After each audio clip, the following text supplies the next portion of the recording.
I'm Bouris and this is Straight Talk. I can think back of being so full of rage that I could have killed him. This is just like really confronting to say, but having experienced so much trauma so early on in my life, the only way I felt less crazy was to know that there were other people that had traumas that they'd overcome, that people had survived horrific things, because I was in pain every day. What does that pain feel like? It's a world of destruction. I remember the day I met him, and there was something about this boy. I didn't know who he was, and there was something about him, and I could tell so early on that this boy needed to be loved. We survive, we get through, we build things, we love things, we connect with each other, and then we just keep doing that every day until we die. And at the core of it, all we want to be is understood. Zoe Marshall, welcome to Straight Talk. Thank you for having me. You look terrific. Oh, do you know what? Coming from you, when talk of the town is like hot mark Bouris, thank you. Well, thank you. But by the way, I just what I mean by that is not only do you look terrific, but you give a vibe off. You're giving great energy, so that's really important to me. And I think probably part of your success is the energy you give, and your energy is very open and honest. That's what I'm getting straight up. I'm getting, you're going to tell me the truth, and you're going to be honest about things, and no doubt the whole theme behind your podcast, the deepest, like sort of the same deal. It's honest, truthful. It's uncomfortable. You okay to be uncomfortable with totally, me? Totally. Okay. So like it's amazing when we do some things in our life. It's to some extent you don't do it well unless it's therapeutic to yourself. And some people might say, "Well, that's selfish." But everything in life's selfish. Yeah. And unloading what is a burden on your shoulders a lot of times is about being selfish. Mm. You can't be effective unless you're selfish. And it doesn't mean being self-centered and ignoring other people's needs, et cetera, et cetera, et cetera. But you must look after yourself. End of story. Agree. Is that part of your therapy, your game? Yeah, I think having experienced so much trauma so early on in my life, the only way I felt less crazy or more connected to other was to know that there were other people that had traumas that they'd overcome, that people had survived horrific things.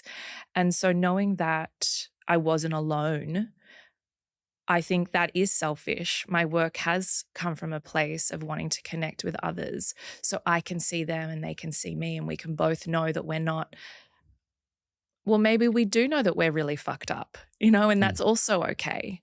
But I think that my work has been born from a place that has been, there's a need there to heal and to also be of service to people. I need to know that what I am giving to the world is something outside of myself, but long way around, it actually is very validating and very healing for me. It's funny, Danny Abdullah sat there one day and he told me that, and I don't know if you recall Danny. Danny's wife, 3 of the kids got killed by a guy who was drunk or drugged, and he was at the scene, and his niece was also killed, and he was there at the scene and on the day, and he saw his kids die before him, and he's got, these are like obviously very close to his kids, little kids, just going for a walk to get an ice cream on a day. And I said to him, what stops you from, the dude was there that was behind the wheel, and I said, what stopped you from trying to kill the guy yourself? Like, what stopped you from just tearing out and just hitting him on the chin or whatever? And he said, it's interesting, Mark, that you should say that, because you would think, standing back, observing, that's what your initial reaction would be, anger. He said, but right at that point, all I wanted to do was comfort my kids. And he said, after that, he said, I had to come up with this prospect or this proposal of forgiveness, which is amazing because, and I thought it was amazing because how could you forgive somebody? And he said, no, I did it for myself. Yeah. I had to forgive to stop myself being treacherously tortured for the rest of my life with my own hatred of somebody and blaming somebody. And that's quite therapeutic. I think all of us need to take a step back and look at the things that are bothering us and work out a benevolent way of dealing with it, whether it's telling the truth, being honest, understanding forgiveness and promoting forgiveness, prosecuting forgiveness, prosecuting honesty, which is what your show does. Prosecute. That's also another way to heal. Yeah, totally.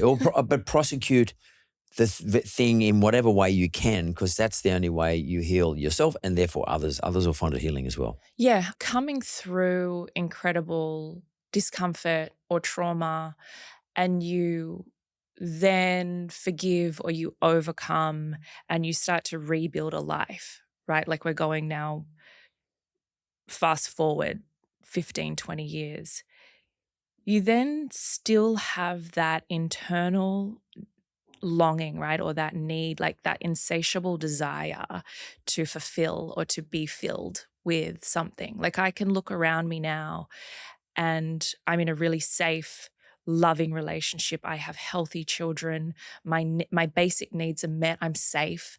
But there is still this longing and there's this insatiable thing we have as human beings that we can never feel that thing, right? We look at it with success or doing or being busy or achieving or fucking or drinking or drugs or eating or shopping or I'm still now looking at this place in life where I still do this work, but I'm also now really curious about what, this is going to sound very like existential, but like, what is the point? You know? I'm like, it feels very big to discuss this now, but I'm really sitting with that idea of we survive, we get through, we build things, we love things, we connect with each other, and then we just keep doing that every day until we die. Seems like such a interesting concept, don't you think? Or boring. Or a waste of time. Yeah, like, but what's the point? Like I actually had earlier this year an existential crisis because I didn't fucking understand. Like, we just keep doing this. We just keep doing this. All my needs are met, very happy, thriving, successful person. This is it. Do you ever have those moments? Often. I mean, I often wonder what's the point of things. But Yeah. I often think, but then I go back and I say, no, the point of things is to exist and to become the best version of yourself. Yes. Relative to those people you want to connect with. So you can't be the best version of yourself relative to anybody else. It's just to those you want to connect with, your family, your friends, in your case, your audience is similar to me. And how can I improve my community? What can I do to improve things? Yes. And how can I advance things? Now, I might be, let's say I'm a scientist. Yeah. One way I could do it is I have no friends, but I sit in a lab all day with a lab coat on trying to discover something that helps everyone's lives better. Yes. And we often sort of look at those people, put shit on and say, what the hell are you fucking doing? Like you lunatic sitting there, like you weirdo. But that's their thing. That's their gig. Our gig and my gig and your gig, I guess, is to some extent trying to help others by illuminating things. And my job is to illuminate how someone might feel by talking to Zoe Marshall today. Yes. And someone might connect that. Wow, she hit something important for me that I need to sort of get a handle on. And she's got a technique. Zoe's got a technique which will improve my life, that person's life. And then I hope that person then will say, and maybe I can pass it on to somebody else. Right. There's a ripple effect that does good. And that's you're right. It's a ripple effect, and it just moves out. And then we start again. It keeps moving. It never comes back in. It just moves out. Can I ask you? Let's kick it off. What is it that traumatized you, and what was it that you had to recover from? There's a lot in a very short period of time. So, grew up an only child, very enmeshed with my mom. Had a relationship with my dad. He's an amazing man, but just me and my mum against the world. She was diagnosed with cancer. I think I was just 20. And I knew the day she told me she was going to die because I grew up my whole life clinging to her, knowing that she was going to go. It was so weird. Very anxiously attached to her.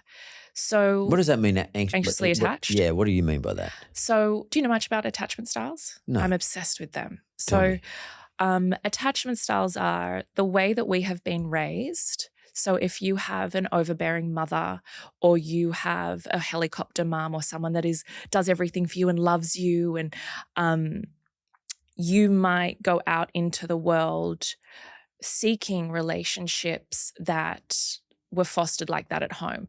If you were neglected or abused as a child, you may be an avoidant. You might shut down when someone loves you. You might become internal. Avoidance and this is extremes as a spectrum. Yeah. We attract the opposite. So I'm anxiously attached. I attract avoidance. Benji's an avoidant. He attracts me. There are people in the middle that are securely attached. They are rare, but they exist, and we're all seeking to become more securely attached. Right. So, and when you say I was anxiously attached. what does to that her. mean, anxiously? So that means that when she wasn't with me, I would become more anxious. But as a kid. As a kid. Wow. So I could never have a sleepover. I needed her to feel safe in the world. And how did your mum create that? I mean, I'm not saying she did it on purpose, but how did she do it? I think because I didn't have two parents in a household and I didn't have any siblings, there was a lot of dependency on each other, and maybe not enough boundaries, not enough space to know that I was okay without her. So that's really dangerous when your primary caregiver gets really sick and dies, because everything that you know in the world to be stable and you're anxiously attached, it is crumbled. So she dies quite quickly. I seek out safety in all the wrong places, drinking, partying. I mean, I'm also early 20s. Lots of things become tumultuous within my family unit. There's a court case. Internally, my mum had no money, but there was a breakdown of lots of family dynamics. So it made me more and more isolated. Long story short, many years down the track, I'm still quite vulnerable, and I attract a partner who is incredibly dangerous. So this is not Benji, is it? No. Okay. My God. He was like my fucking safe haven. But this person was so dangerous, so manipulative, physically, sexually, emotionally abusive for a couple of years. And it was the perfect storm. These predators, manipulators seek out people that don't have a support network, that don't have a lot of self-esteem, and then they can shift and work on your mental health to become what they want you to become for them. So all of those circumstances of being isolated from friends, not being able to make money, being completely reliant on somebody, and then all of that kind of abuse created, thoughts of suicide and ways to get out of this situation. So it was just a very awful time in my life, that the first half of my 20s was just very damaging and very destructive. And the world felt unjust and unfair and lonely and awful and like a place I wouldn't be able to be in. So during this period in your 20s when you're in this bad relationship, did you know this was a bad relationship, or did you just cling to it because it's the only thing you could cling to because your mother now has passed away? Both. It didn't start as bad as it became, of course, because you would leave.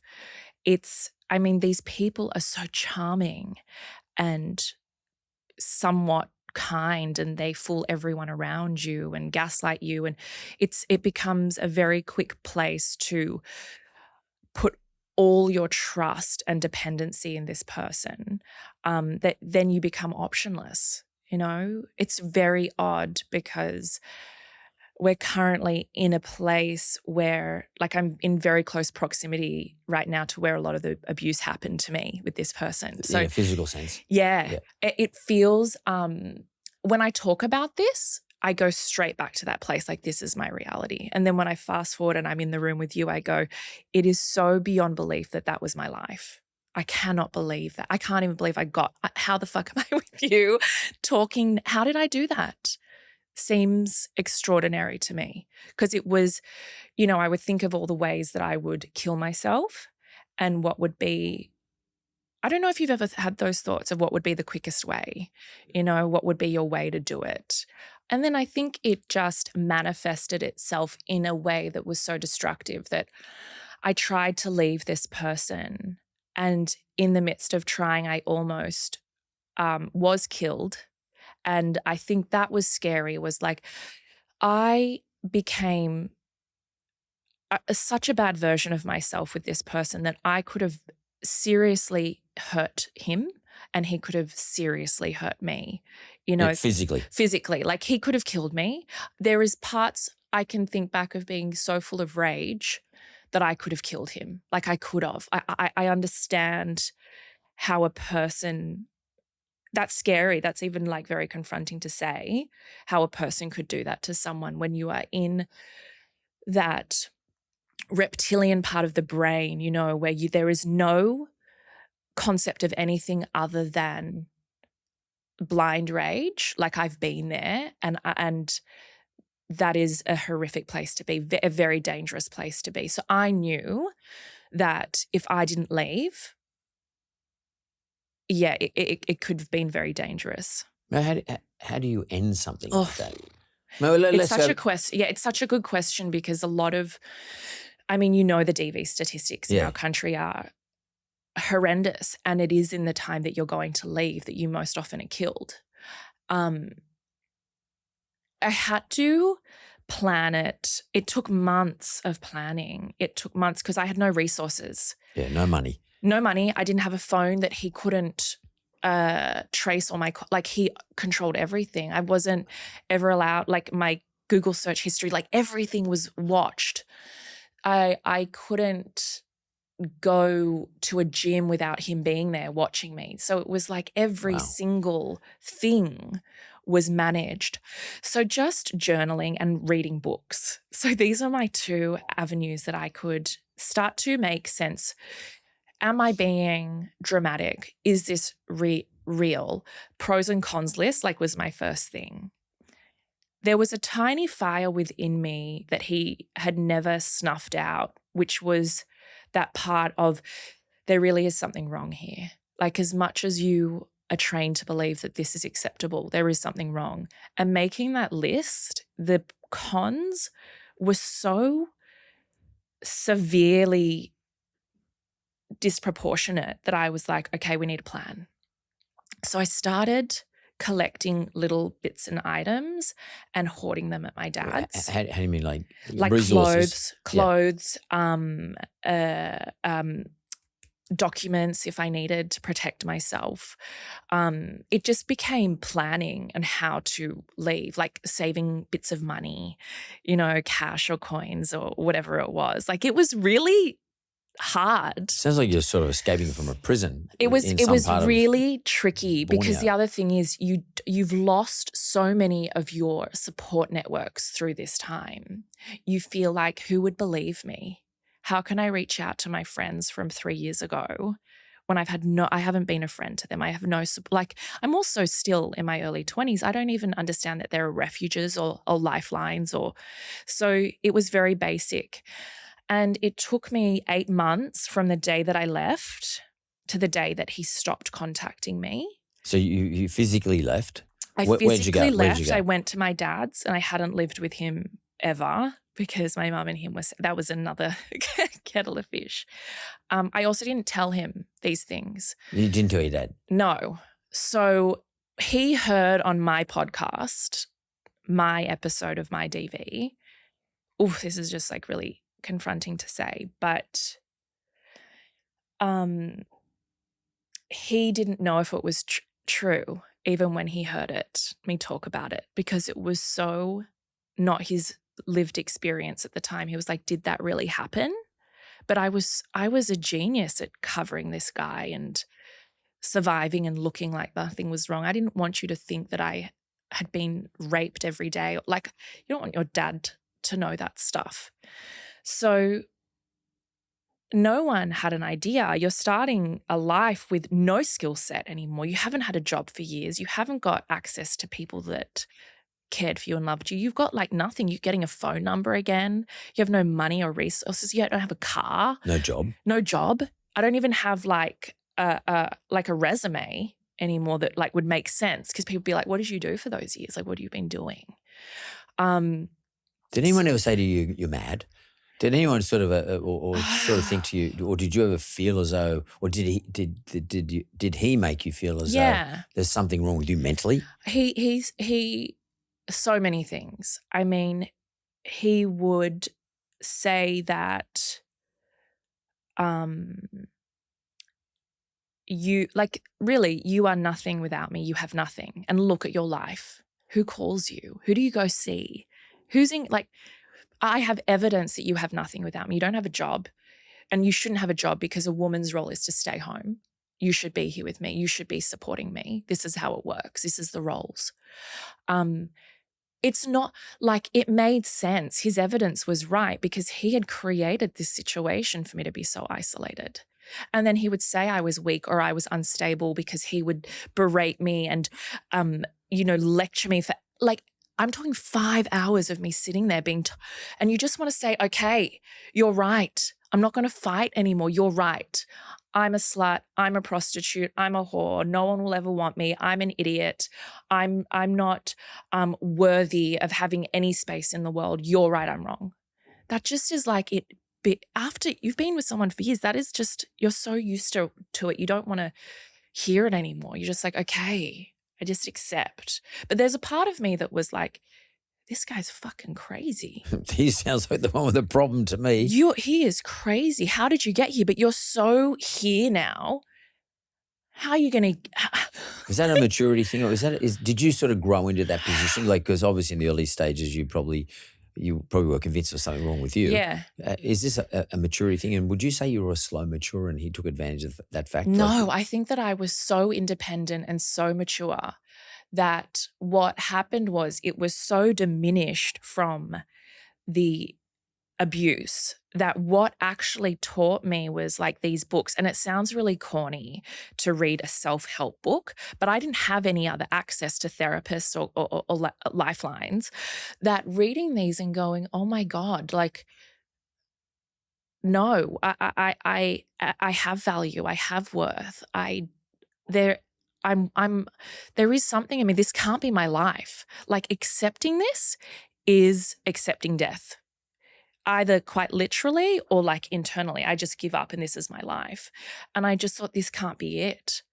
So we get out, then we go back. I go back over and over again. You went back to him? Yeah. Like, so you went to your dad's? Yeah. And you found yourself back with the bloke? Yeah. And I'd leave and I'd go back and I'd leave and I'd go back. That's very normal. I think people say it takes 7 times to leave before you finally leave. Wow.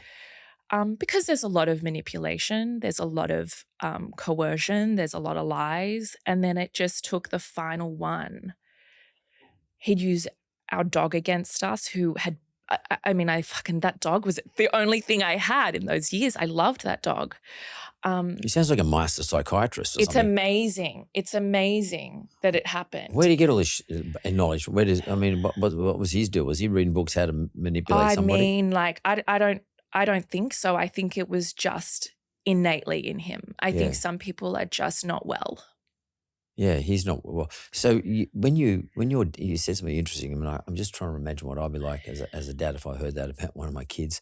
But when your dad heard that podcast of yours and you talked about this and he heard it for the first time and he obviously was probably shocked. Yeah. What was his reaction apart from shock? I mean, did he say, well, where's this dude hanging out? Like, I want to go and talk to him. Like, how did your dad deal with it? I think it's hard because he hung out with him. Oh, really? Before it got really bad. He knew him. Could your dad see it? No. But, my dad, God bless, I love him, but like emotionally, I don't know how aware he would have been that was even a thing that people would do to each other. Yeah. He's not looking the Yeah. signs. What Yeah. he's being presented is what he's accepting. Yeah, everything's fine. Yeah. Yeah, and you want to know, you want confidence in your child that everything is fine. You want to believe that. You don't want to look and be like, something's a little fishy, I'm going to explore. You kind of just want to know. But I don't blame him. He had no chance to know. He had no chance to know that. Have you told him that? That I don't blame him? No, have you had the discussion with your dad? You know, my relationship with him is super complicated. I think what this is, I don't know if you're going to be able to relate to this, but a lot of what I didn't get from my dad even growing up, I now get to witness in my children and him and their relationship. Between your dad and them? And my children. There's been a lot, I don't even know if he would know this, but there's been a lot of healing for me just by osmosis in those situations of watching that. Like, I've never blamed him for what happened, but we've had a disconnect in our life and we've come back together. And a lot of that healing has taken place because I've gotten him to see him as a nanu, you know, to maybe I didn't feel as a child loved by him the way he loves my kids. But now I'm thinking maybe that was there all along and I just didn't know it or see it, So you know? So you managed to escape from this, as you said, after trying to leave many times, but you escaped this dude. Then what you do? Like, I mean, so you escape, final time, you cut things off. Yeah. He leaves me alone. Yeah, so... Yeah, it's a world of destruction. Totally. I mean, so how are you feeling at this point? So you live in your dad's place. Yeah. Did you get a job and what happened? Yeah. I mean, what are the steps you had to take? Like the practical steps are like, I don't have a resume. What is something I can do today? So you thought to yourself, I've got to get a resume. Oh, no. I thought I need to just get a job. Yeah, yeah. Like I need to get money. So I didn't think about the resume. I just thought it's going to look too weird not having anything for the past few years. I'll become a nanny. You know? Yeah, cool. I'll babysit, and from one family I'll earn their trust, and then I'll get another family and another family and another family. And I'd always wanted to be in the entertainment industry, and I'd studied to be an actor. And I never got a chance to explore that. So I got an agent, and then I started doing TV commercials, and then I got enough money saved up for a little bond to get a place by myself. And I remember it, and it was just like, I can't even tell you how incredible this tiny little shitbox of this place. It was a studio apartment in the lower North Shore. So I grew up with my mom in Neutral Bay, and I just wanted to be near her, even that she wasn't around. And I got this tiny little apartment, and the toilet was next to the kitchenette, and my bed was in the corner. And like, I felt so safe, and I felt so grateful, and I felt so free, and I felt like it's the beginning of my life. Like, I am making $500 a week, $300 of that is on rent. The unfortunate thing is when my mum left, I didn't have any adult skills because she had done everything for me for so long. I had to learn how to pay bills and budget. Like, I remember being so having no money that I'd buy a pack of 500 gram beef mince, and I'd split it into 5 portions, and I'd eat that every night for a week. And then my girlfriends would want to go out, and I couldn't afford to go out. So I would sneak full bottles of wine into the club and pour your wine into the wine cup, into the glass, and go out. And I'd get caught many times doing that. I became so incredibly savvy. So resourceful and so independent and so fiercely protective of myself, because what happened was when I was in that safe place, all my trauma came up. Every part that hadn't, all the sexual stuff, all that emotional damage, all that physical abuse, even just my mum dying, the grief, all of that stuff that I'd never really got to deal with, just because I was safe, came to the surface. And now I was like, oh my God, I'm in so much pain. Is that because you couldn't suppress it? Or because I wasn't surviving. Yeah.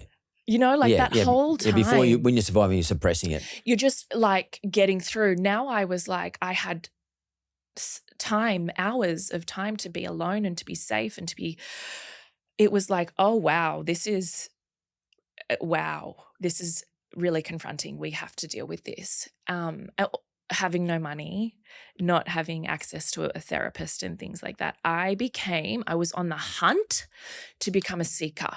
Like What's that mean? Seeker is like, I call it someone that wants to find out the reasons behind things, find out why I let that happen to myself, how I got into that situation, how can I heal this pain, how can I not feel suffocated and stagnated by all of this revolting stuff that happened to me. So then I just was like on this quest to get to purge this few years. I wanted to go into the middle of the pain and get rid of it. And I didn't know where to start with that. That's quite a big thing you'd want to do. And I didn't know that at the time that that's what I needed to do. I just needed to get rid of the pain because I was in pain every day. What does that pain feel like? Is it physical or is it? It feels like both mental and physical. It feels like nightmares and night terrors and Scary. dreams and limiting beliefs, still that voice in my head that I'm not enough, that I can't do it, that all the things I wanted to start to explore in my life would never be able to be achieved because I was nothing. It would feel quite physical in my body. It would feel restrictive in the chest. Like it would panic and anxiety and overwhelm and stress, all of those things. But it was kind of like a humming. You know, I was reconnecting with friends and dancing at a nightclub, and I'd never done that, and wearing a short skirt and having my hair down and my makeup on and feeling beautiful again, but then feeling unsafe.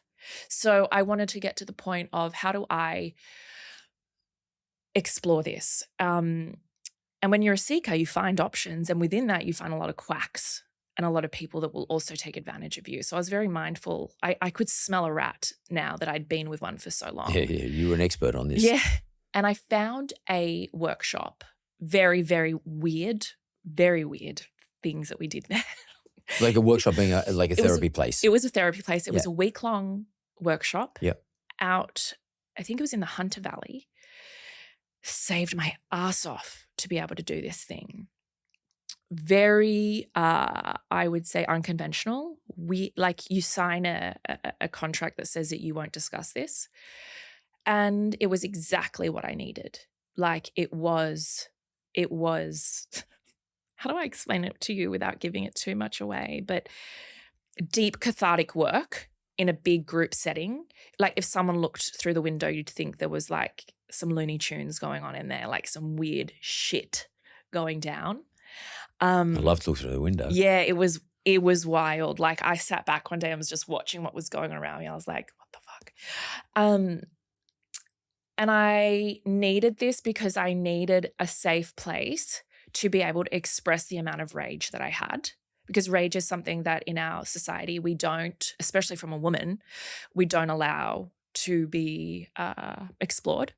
I needed to rage. I needed to cry. I needed to grieve. Scream. And to have someone that it wasn't too much for be able to witness that and hold space for me.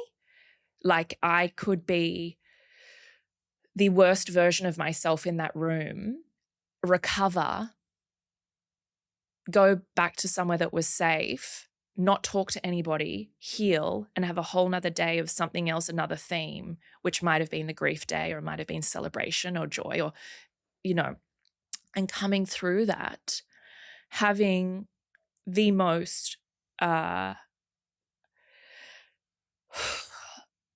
guess it was like a rebirth. I came through that understanding that I was actually a victim of sexual abuse and financial abuse and all of the kind of things. And I had a way forward that I believed now I had to undo this old mindset and start my life anew. So it didn't stop there. Obviously, I was so obsessed with healing myself that I then wanted to become a therapist. I studied to become a therapist. I was seeking different kinds of psychotherapy, and I was doing sand play therapy. Like, I think I've done almost every therapy that you could imagine because I was so dedicated to my healing. And I knew that when I went into the barrel of that pain, I came through it so much better. Like, the power and the strength that I had when I came through these things was like, oh my God, like I can thrive.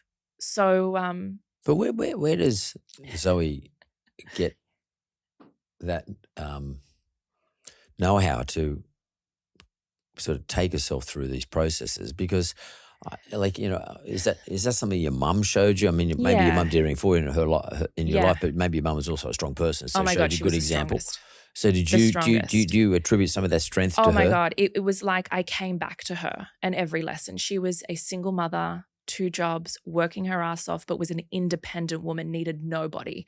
I grew up believing I need nobody, especially not a man. You know, men are accessories. Like, they can add value if you choose them, but you don't need them to survive. But I think that's probably true too, by the way, across the board. Yes, for partnerships. It should be true. Yes. And so it all came back to me. It was like I got sucked into this weird vortex where that was all untrue. And then I was like, oh no, I remember. Like, all of that came through and dropped into my lap. And so your mum was still there for you. she was. And she was spiritual while I was growing up, and then introduced me to The Secret when she got sick. That was that time. Do you remember that thing? There was like a series called The Secret. Do you remember that? I do, and it was when it was like on a DVD and no one knew what it was, and you had to know someone to get the DVD. Do you remember? It was the best marketing ever. And I remember watching it with her on the couch, and she was really sick, and just going like, what the fuck is The Secret? Just tell me. I couldn't get the concept of law of attraction or manifest. I couldn't get any of it. And then when she got really sick and she was dying, she got really religious, which was such a fascinating thing to watch. Or did she just conjure up her religion that had always been within her? No, she went to like Hillsong. We went to like I went with her to these. It wasn't for me. It wasn't my jam, but I would definitely be moved in a place of worship. Just everyone worshiping something moves me. That's not my thing. She was, I think, looking for meaning, knowing that she was going to go. When I was by her bedside, when she was dying in her last hours, she had me reread this card. I think it was I don't know if it was Mary, or I don't remember the saint, but it wasn't Hillsong. It had kind of merged into just Christianity, which is so weird because my mum was not that person. And reading her this thing over and over again to give her comfort before she died, you know, it's interesting. So, but in a funny way, though, like I get it. She sort of equipped you, to be frank with you. It looks like I'm no psychotherapist, but it looks like she sort of equipped you though to get through this on your own. Absolutely. Irrespective of the fact that you had this sort of relationship with her that probably caused you to get into the bad relationship in the first place, but she clearly equipped you without telling you anything, just you watching it. Yeah, she saved me for sure. Through that when I said that little fire burning, it was also her. Like, I've always had and felt her around me a lot, and I have to, because I can't not have her around me. Like, she was everything to me. And now that I survived that, it is because of all of the skills and all of the things that she taught me. She might have not taught me how to pay a bill or how to drive, but she taught. Well, that's home economics. You know? But that's home economics. She can do that in school. She taught me true resourcefulness. That's the important thing. And survival. Yeah. You know? And still to this day, it's tricky. Like, I don't want to like jump forward too much, but if you look at how I live now and Benji and I am still this dedicated and fierce woman that needs to be independent because of her, you know, and I will raise my children to be like that as well, to rely on nobody but yourself. That is a gift, you know. What lessons do you employ in raising your two children? That's Fox and Eva. Mm-hmm. How and how does that? What are the lessons you've learned that you use to raise your two children? And how does that dovetail into Benji's set of principles? Benji being Can I go your husband backwards? now. Can I do Benji first and then we talk about that? Let's talk about Benji because I'm actually dying to know. I love Benji. I mean, he was one of, he's a hero footballer to me, one of the greatest, most entertaining footballers ever to watch as far as I'm concerned. Him with the ball was one of the most pleasurable moments I've ever had in terms of watching fast twitch players who are clever on the field, who can outsmart everybody and just had a sense of where their position on the field, where they were relative to everybody else, and where the opportunities were. I just love watching him. But for him to marry you and he's now successful in his own right, but to have a successful relationship with you is a whole new chapter for me to look at in relation to Benji. And I know I'm interviewing you, but I'm equally interested in Benji. Yeah, so because I'm trying to know how that all works. Yeah, I really appreciate that because I wasn't brought up with sports. I don't have interest in sports till this day. I'm not interested. And I remember the day I met him. We were around here actually. We're at the nightclub in King's Cross. And there was something about this boy. I didn't know who he was. He was playing then at the time. He was very famous. Yep. I found out later on our dates when everyone would stare at him. But I didn't know who he was. And there was something about him, and I could tell so early on that this boy needed to be loved. And I felt that, right? I was like, I'm just going to love this boy. I don't know. He needs to be loved. And we went through really interesting circumstances really on in our dating where his dad, his adoptive father, who was his father, died of pancreatic cancer in the first few months that we were together, which was very triggering for me, having my experience with my mum. I wanted to save him, this boy. We're still dating. We're loose, right? But God, I wanted to save him. And it was very weird because I was still living, I'm still developing my life at this time. And he calls me and he says, my dad is dying and I'm going home because it's pancreatic. It happens so quick. And home being in New Zealand. New Zealand. And he called me back and he said, can you come here? And I could hear the vulnerability, and this boy had never been vulnerable with me before. And I was like, I will be there. I will do everything. I can't even afford to not miss a day of work, right? But I will be there. And I fly into this nest of grief, right? Him, his family, they've never met a girl, ever. He's one of his, someone girlfriend, the girlfriend. Well, I don't think he's ever had a girlfriend. They've never met. But I'm coming to them in a moment where everyone is profoundly sad. But I also know how to be sad. I'm not scared of people being sad. I'm not scared of grief. I'll hold his mum and I will be in that room and I will sit with him, and all of these things happen. And then what happened was he ghosted me. This love was too much. And I told you at the beginning, he was an avoidant, right? He was like, holy shit, this girl this is too confronting to feel this. And so he fucking ghosted me. He stopped calling. He didn't. When you arrived?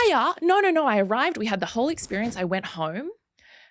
You went back, yeah? We all came back to Sydney. He's starting to do what he does. And he stops answering my texts and calls. He disappears.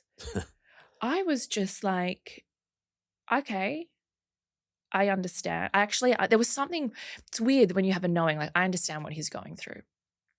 So you also, fuck you, I'm going to go do whatever I want now and we'll see. So he comes back, ghosts me a second time. This guy. And so now I'm in a lot of pain because I had an innate knowing that this was my man. And I had to let him process and go through whatever he was going to go through. And so then I went into another lot of deep therapy because, that's what I do. I want to seek and learn and thrive and grow and not need him. And when he comes back to me, we run into each other the same place we met. He tells me how he loves me. He's never said those words before. We're just off the dance floor, mind you. He loves me. He needs to be with me. His family's so mad at him. blah, blah, blah, for leaving me because I'm this incredible girl that was there in this time of need. And then we start our relationship. But I now have this requirement that if he wants to be with me, we need to do this in a healthy, productive way. So I make him see a therapist very early on in our relationship together, that we can learn how to communicate clearly and healthily, that perhaps there's some things that are coming up for him that may make him want to run away from me that he might not need to deal with. So I set this precedent with him that if we're going to do this, we're going to do this really well. And we had this turning point where if those things didn't happen, we wouldn't have the relationship we've just celebrated 10 years of marriage. Oh, wow. Congratulations. Yeah, that's huge in this day and age. Especially today. Especially with a footballer, and no disrespect. Yeah, but do you totally. know, like we have, and he has been able to rise to the challenges I constantly present him. Like I don't, and I will never accept complacency ever. In relation to the relationship? No, never. And our children. Yeah. Never. So well, tell me if you don't mind, if it's okay. Like, what do you mean the challenges? For example, like, what do they look like? Yeah, what's an example of one? So I really struggled with how many children we were going to have. Right. I was okay with having no children. He wanted 6. Okay. So we had a turning point in our marriage where he was like, if you don't want this, you need to give me the respect to tell me because I want this. This is a non-negotiable. 6? No, just children. Right.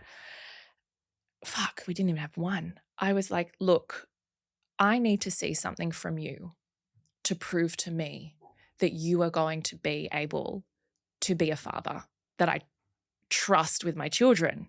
And he was like, well, when the child comes, I'll show you that. So we're in this cycle, right? I'll show you when we have the kid. I'm like, no, you show me before we're negotiating. And so we once again have a session on that. We work out what is holding me back from having a child, what is holding him back from turning up as a father before we actually are pregnant. And all this clarity comes out, right? That he still wanted to be loose and go with the boys and come home at 4 a.m. And I was like, no, that's not going to be how the parent of my child comes home, right? So we're now having to negotiate internally what we're willing to do and what we're willing to sacrifice. I was so clear, and he was so clear on what bringing a child into this world looked like. So for me, I knew that I didn't have my mum. I would need external support for my mental health. I'm not good if I don't sleep. Babies don't generally do that at the beginning, right? Generally, all the time. So he said, we don't sleep in the same room. I should tell you that too. Today? Every day. Okay. For the past Makes 10 sense. years. That's right. Well, having separate beds in different rooms allows you to do the things you need to get done. And it actually makes it a lot more intimate. So if you're laying with I'm into separate houses, by the way. But oh my God, because you're rich. When we get there, we'll have separate houses. No, I'm serious. So no, I am too. That's a sensible thing. No, that if that is viable, of course. Yeah. Do you know how sexy that is? Yeah. Knock on each other. Oh my God. So the whole thing. But I knew that you don't want small resentments. Like looking at your husband's skid marks that you need to clean up off the toilet before you go to the toilet is not a vibe for me. No. That's not sexy for me. Totally not. Right? Especially the way you put it, but yes. Right? If you're snoring and tossing and turning all night and keeping me up and I'm annoyed and pushing you and then you're annoyed and waking up, that's not hot. Or if you're making the bed too fucking hot. You're right. All the things. It's not sexy. My room is made for a goddess. It is so beautiful. I make my bed every day. I have velvets and fine linens and everything's put back in his place. He lives like he lived when he was 16. That is, I don't want to go in there. That is none of my business. Do you, right? So we have not had. Then you have a third bedroom where you sort of. No, that's my room. That's your room. Okay. Because he can't mess it up, you know. Okay. Or if he does, I've given him permission. So we have separate rooms when we bring a baby into the world. He says, I will sleep with the baby in my room. Yep. Right? I'll bring the baby to you to feed. and I will put the baby back to bed. So everyone is thinking this is unusual. A man waking up, taking the baby to the woman to feed, holding equal responsibility. He knew I needed that to thrive. I also went back to work stupidly 7 weeks postpartum to prove something to myself and the world, that I am not like other mums. I'm not like other women. I can make money. I can pump my boobs from one TV show, driving to the radio show, pumping and driving, completely insane. That's a story for another day. But we had this thing growing up, going into raising a family, that he was as dedicated to this as I was. He was leading me a lot of the time. He is so balanced and unemotional. So when the baby's workmanlike. Tradesman-like. Oh my God, he does the he's job. just doing the job. Yeah, that's how he plays footy too, by the way. If we're doing, thank you for telling me, I wouldn't know. No, that's how he does. But when the baby is crying, because we started to sleep, people call it sleep train, I call it sleep support our child at 8 weeks, right? And you do the bit where they cry and you leave the room and you got to go back in. He's like, get out of the way. I'm doing this. You sit down at the end of the house. I'm doing this. I'm going to go in and get the baby in 2 minutes. 2 minutes. And I'd put my headphones on and I'd be rocking and not listening to that baby cry, right? He has always, to this day, been, I feel, almost more comfortable with the children than me. He doesn't care if they're both in the back of the car screaming. I can't drive with them like that. He can. He is just, we've always had very clear boundaries and very clear communication with how we want things to be done.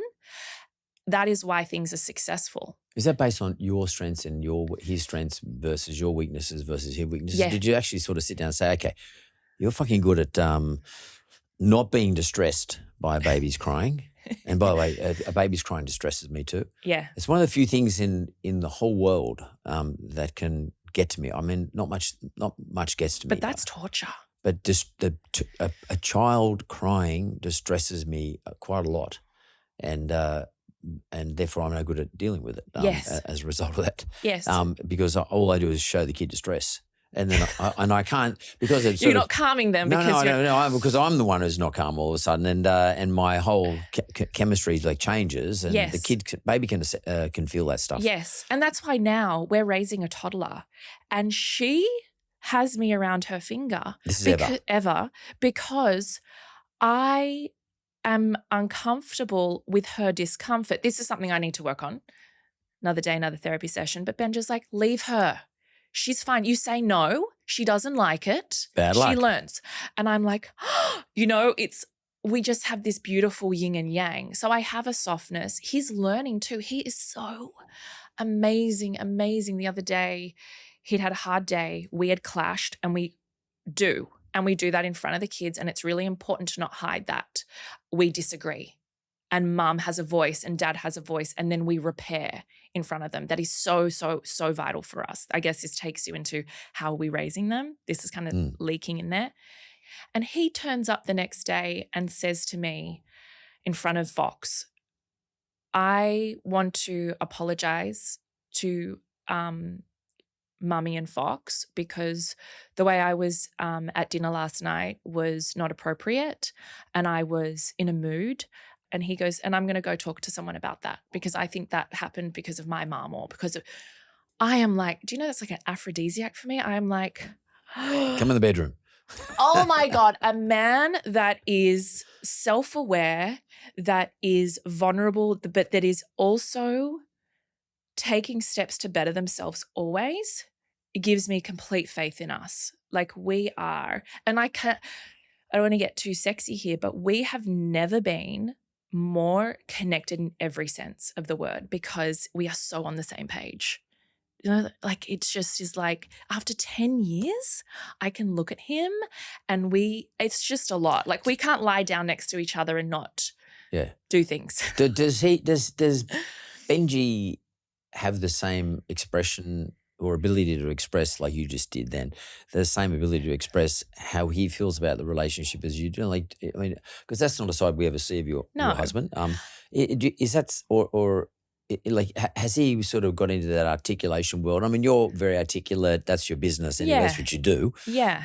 His business is slightly different. Yeah. Although in some respects he's about people and culture, because he's trying to look Very after players, much. trying to manage above him, trying to manage the team, trying to manage everything else. I'm not trying to take kudos, but he is, I think, more incredible now because of. Yeah, I was going to say, do you think that's he's do. become that person now? I think his emotional intelligence and his understanding of people, he's always been very in tune, but I think the way that he's leveled up, like, is because of the internal work, is because of the constant work, you know, and I think that he's doing on himself. Of course. And he's not just necessarily doing that with a therapist or me. He's just curious at what makes him tick. And maybe because he knows there's a woman that's always going to mirror back, like, what's actually going on.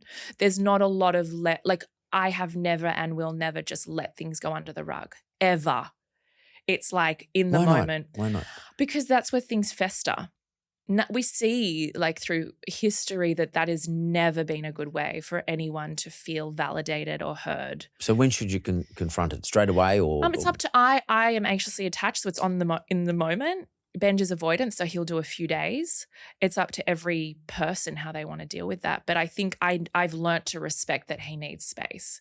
I can't just push because I need a resolution now. Yeah, that's your personal. Yeah, it's like love languages. You've heard of that too, right? It's like, I know what he needs, he knows what I need. But that took us another 5 years to figure out that he had a love language that meant nothing to me, vice versa. But that's his language and your language. Like, you don't want to be speaking Greek to him and he's speaking Maori to you. Yeah. Something like that. Yeah. You know what I mean? Like, it doesn't work. But you have to respect the fact that's how he speaks and that's how you speak. And that's about self-awareness right at the very beginning. Mm-hmm. I want to ask you, I need to ask you about your show. Tell me about your podcast. That's really got me intrigued. Oh my God. It's so. How did that start? It started because I was in mainstream media, radio shows on KISS, hosting TV shows on 7/9, wanting to bring in more unconventional topics, more taboo topics, more things that I thought were really important that needed a voice. And when you've got big networks, they don't want to touch those things with a 10-foot pole. They are too much. No one's going to pay. No sponsors are going to pay to have that being said.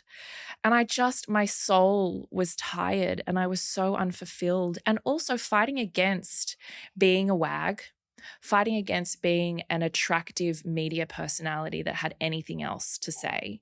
I was like, okay, this is really time. And I sat down with Benj and I said, I am going to do something. It may never work, but I want to put X amount of money into it and this amount of time. And I had a 2-year-old child. And I want to create something that is I believe, my life's purpose. And Benj being Benj is like, go, do it. I'm your biggest cheerleader, whatever you need. And it had been, so I'm a huge Louis Theroux fan. And Love him. There's no words. That level of curiosity and being okay with being uncomfortable was the driving force. So I had watched everything he'd ever done. I'd been immersed in documentaries and this world for so long. It is just in me that I had a million ideas of what I wanted to do for the first interviews, right? Like, I wanted to talk to the guy that has sex with robots. I wanted to talk to women that had, overcome horrific child sexual abuse. I wanted to talk to people that were functioning heroin addicts, and I wanted to know everything. Is this just curiosity? Yeah. Or is it more a need to know? It's a curiosity, but it's also a willingness to go places other people don't go, like Louis does. To go and ask you something that you would never have been asked before because it might not have been polite or it might be overstepping, and be okay with them also saying, no, that's inappropriate, or fuck you, or walk out on me, or whatever came. I was really okay with that. A lot of what I'm dealing with in the deep is trauma-based, but a lot of it is misunderstood human beings. And at the core of it, all we want to be is understood. And I also believe that 3, 4, 5 different circumstances that happen to us today could make us a person experiencing homelessness, a sex worker, all of those things. You know, people are listening to you probably that are huge entrepreneurs or business people or curious people going, no, I've got all my investment properties and I've got all of these things and it would never happen to me. But we know. But it does happen. All the time. And I think that we need to have a level of empathy and compassion and respect for everybody in the world. So it was born out of a need to create. And then people liked it. People wanted me to say the things that they've always thought and never had the courage to ask. People wanted to know the nitty-gritty about being a sex worker and what happens if the penis is stinky and what, like all the, sorry. Yeah, no, but that makes sense. Do you know, because like I never thought of that. Yeah.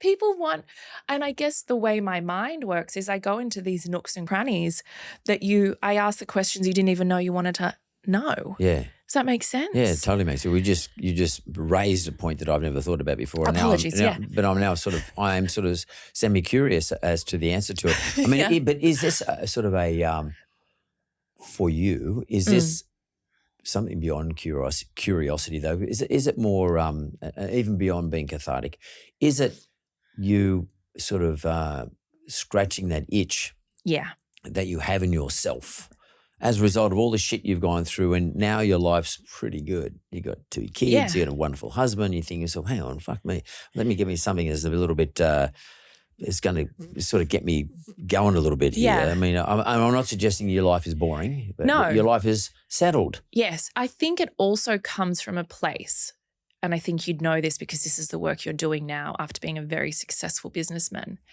is being of service outside of yourself is the most fulfilling thing. When someone comes to you and says, Mark, that thing that you said changed my life, literally. I've done something different because of the thing that you said. I will remember this, and I hope I don't get emotional saying it, but I created The Deep and for a very long time was just funding it. There was no money. It's very hard to sponsor a podcast that deals with these topics, but I did it out of love. And then I got to the point where I needed to make money. I needed to feel that value. And so I created a sponsorship called The Deeper. And it's juicier and more salacious and wilder and all of those things that people want, right? And then we have the most globally successful independent podcast subscription to date. We are now a case study for Apple and globally, and it's amazing in all of the things you'd ever wish for, right?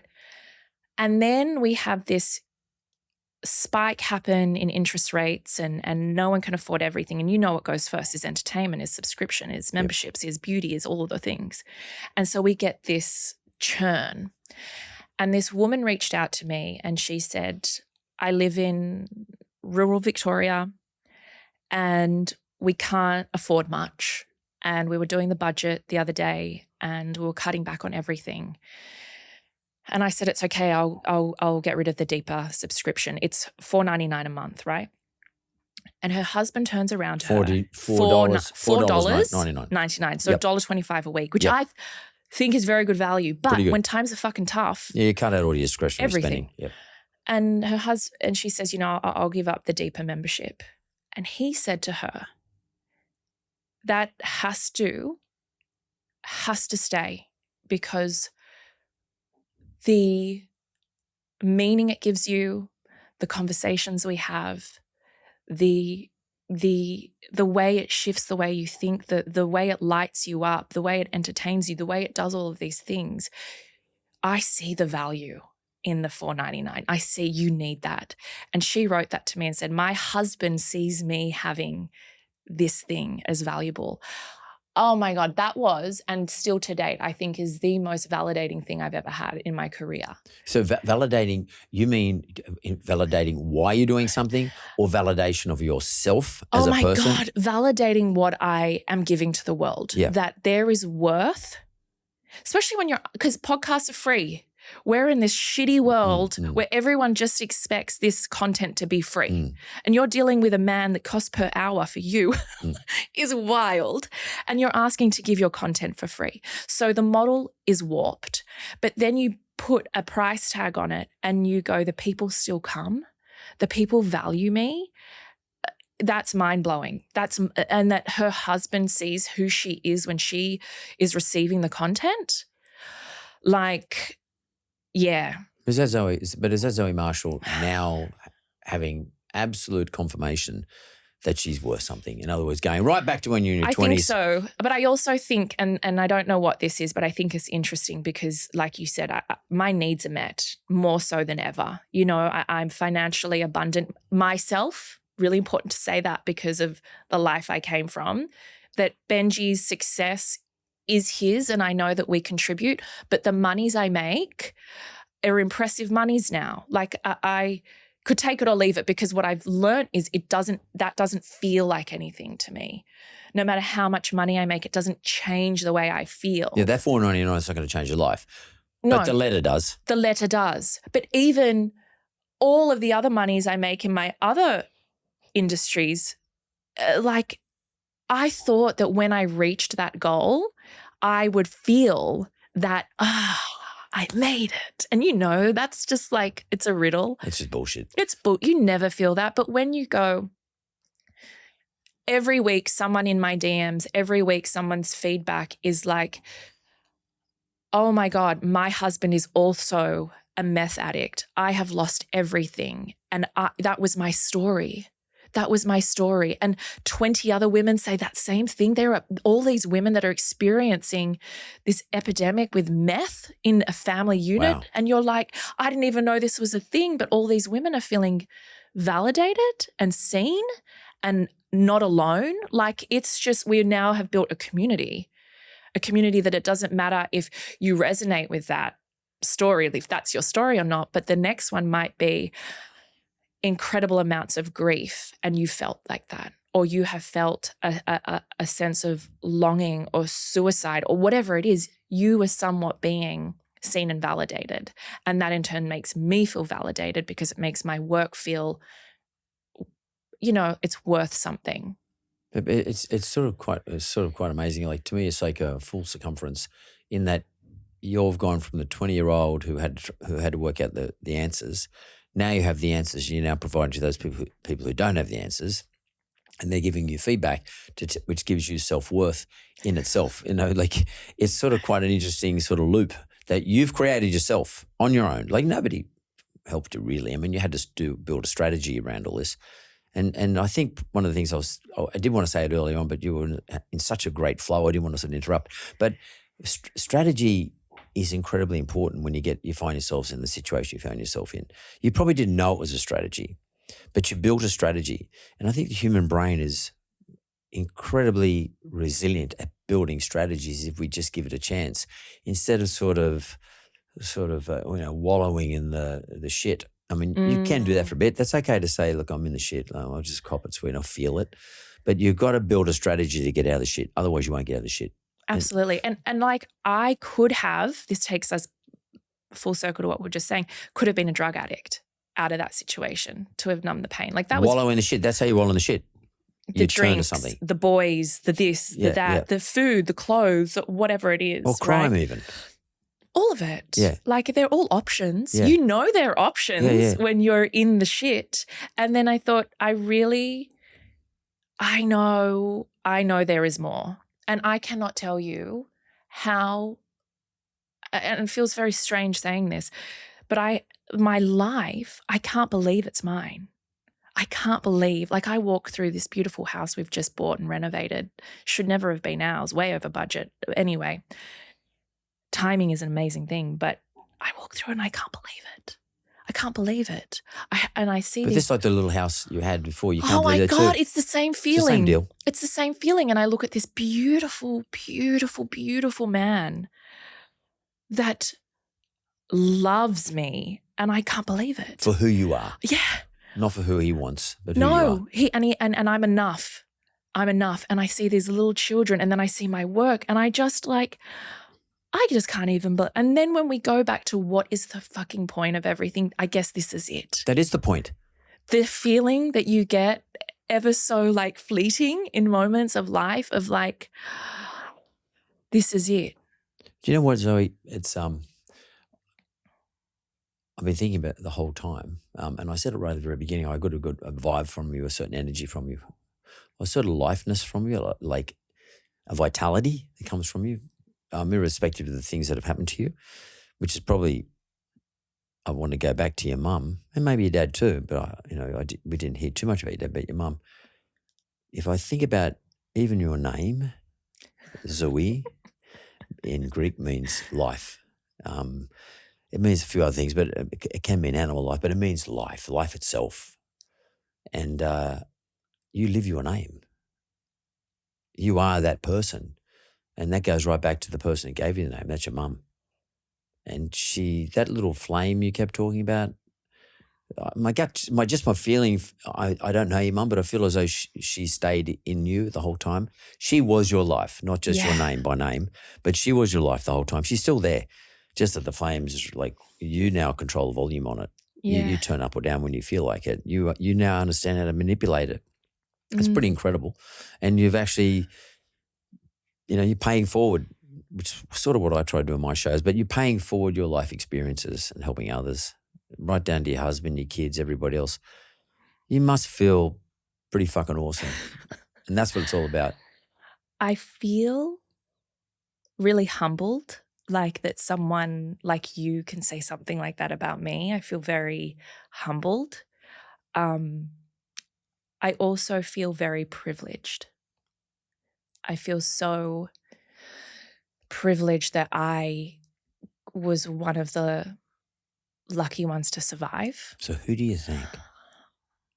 Who do you show gratitude to?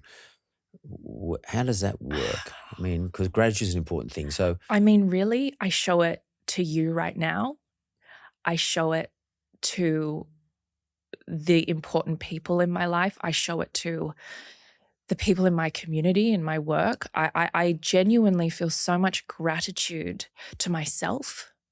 Like, and also, I don't know if we have a higher power or if there is some energy or whatever you want to call it, Mother Nature, God, whatever. I do feel grateful for that, because I have to believe that there was something outside of myself that kept me alive, Like I'm deeply grateful that I made it. even if it was just the thought. Yeah.